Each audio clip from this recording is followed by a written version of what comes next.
We bought our tickets at the Barber Junction station house. With everyone else, we waited for the train to arrive. Soon we were on our way, pulled by a locomotive built by the Electromotive Division of General Motors in 1950. In the flue shop, we looked at some antique cars. Here's a Roush and Lang electric car built in 1913. There was a great collection of antique cars here, but soon I found one that was truly my favorite. It was a 1939 Ford stock car racer.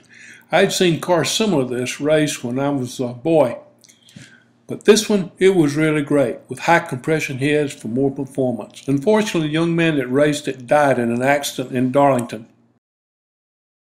This is the largest building on the 57-acre museum, called the Back Shop. We went inside, but we didn't have access to any of the exhibits there. Supposedly, down at the other end was a DC-3 airliner being repaired. It was a big disappointment. This is the 37-bay Bob Julian Roundhouse, one of the largest remaining such structures. It was built in 1924. Inside the roundhouse are many restored engines.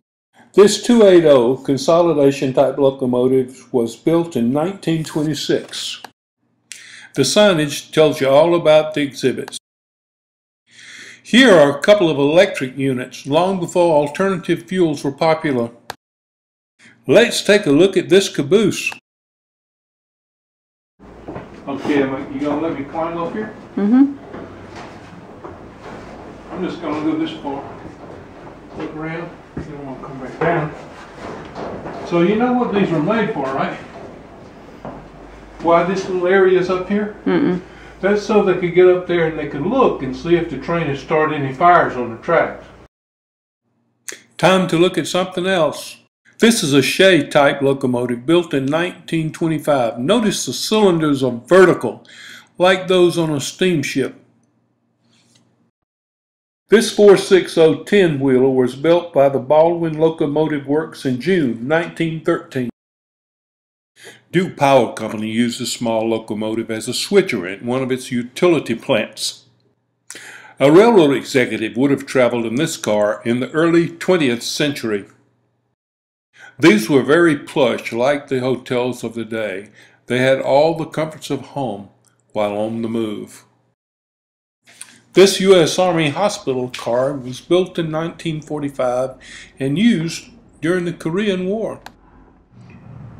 A steam engine would, when it went over a division and made a round trip, something had to be tightened up on it. See, it wasn't no ball bearings, and you hear lankle, lunker, all that stuff.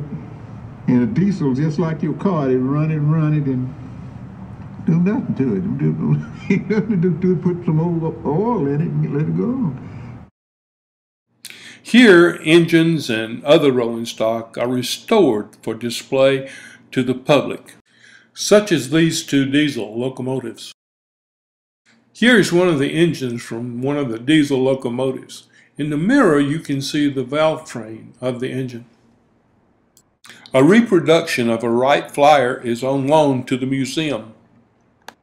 This little switch engine was built by General Electric in 1953 and used by Duke Power. We enjoyed our visit to the North Carolina Transportation Museum in Spencer, North Carolina.